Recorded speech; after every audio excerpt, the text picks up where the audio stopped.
Hello everyone and welcome to what is soon to be your favorite sports medicine channel on YouTube. I'm Vihaan and I'm going to be your host here on the channel. And before we delve right in with the first video, I'd like to take a moment to tell you a little bit about myself and why I chose to start this YouTube channel.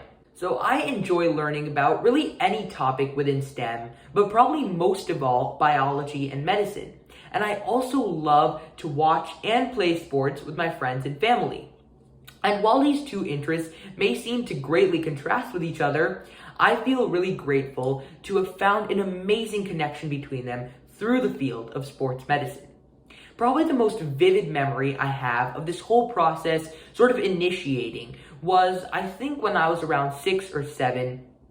And I remember that I was just watching American football, or the NFL, with my parents just on a regular Sunday. And I turned around and I asked them, could I try playing football? And they immediately advised me against it. Their reasoning being that American football players are at an excessively high risk for a variety of injuries, some of which are extremely detrimental, such as concussions and head traumas, or brain traumas, which have severe and long-lasting impacts on an athlete's health. And this all really intrigued me. Over the next few weeks and months, I began to notice through news articles of players sustaining injuries and therefore not able to play in this competition or that competition. I began to notice that each sport has its own unique set of risks and injuries. And so each sport therefore has its own sports medicine field, sort of mini sports medicine field. However, they're all kind of united in a general sports medicine field. And I noticed that as I began to delve deeper into sports medicine over the past couple of years. I studied preventative medicine, which studies the science of preventing illness, or in this case, injury, before someone can sustain it or develop it. You also have just general treatment of athletic injuries, which ties very closely into orthopedic medicine. And finally, you also have a new and evolving field of biomechanics and bioengineering, where we're trying to develop more protective gear for players to help them stay safe in game. And that actually really ties in with this idea of preventative medicine.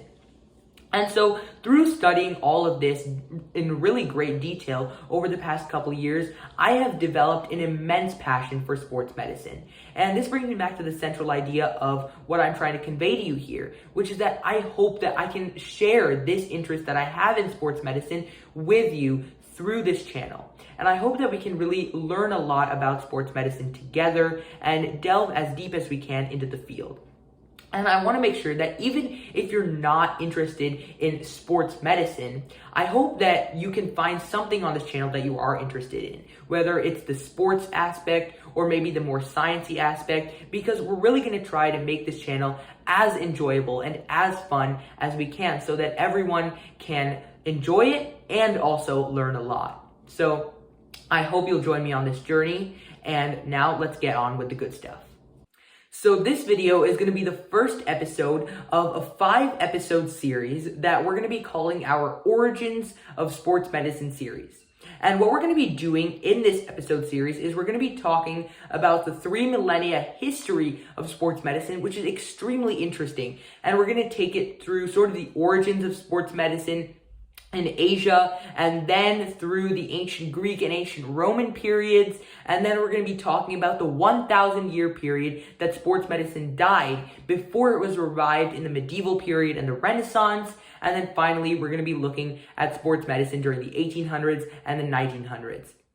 And after we've gone through all of this history, we're going to be talking about the modern sports medicine field and the modern state of the field and what improvements we must make within the field right now to keep sports medicine progressing in a positive direction.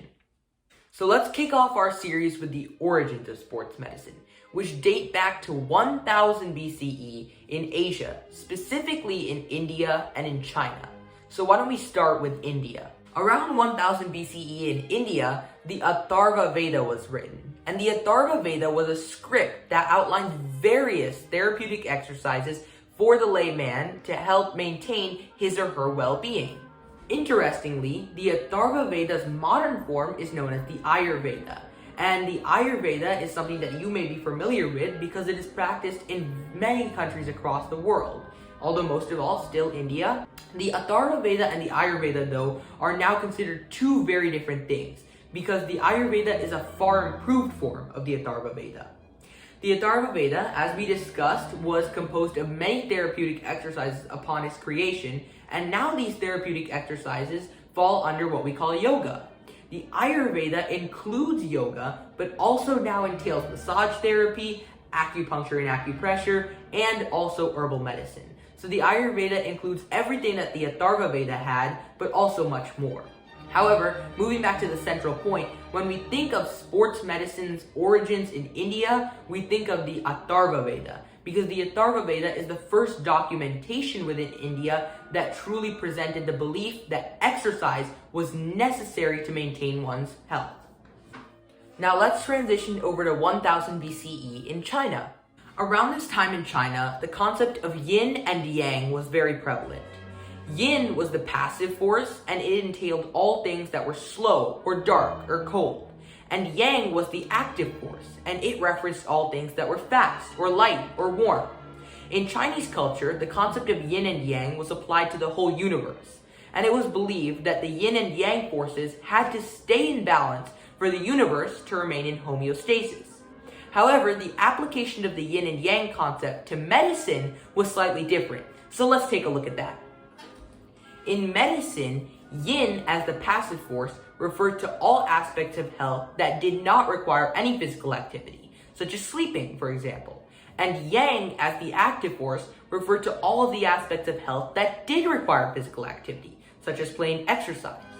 And when we look at sports medicine specifically, we mostly focus on the yang aspect, because that is the piece of this concept that emphasizes the idea that exercise is an essential part of health. So let's put it all together. Around 1000 BCE in India, the Atharva Veda was written, which was a scripture that outlined various therapeutic exercises for the layman. Around 1000 BCE in China, the concept of yin and yang became very prevalent, with yang being the aspect that we focus on when we're talking about sports medicine.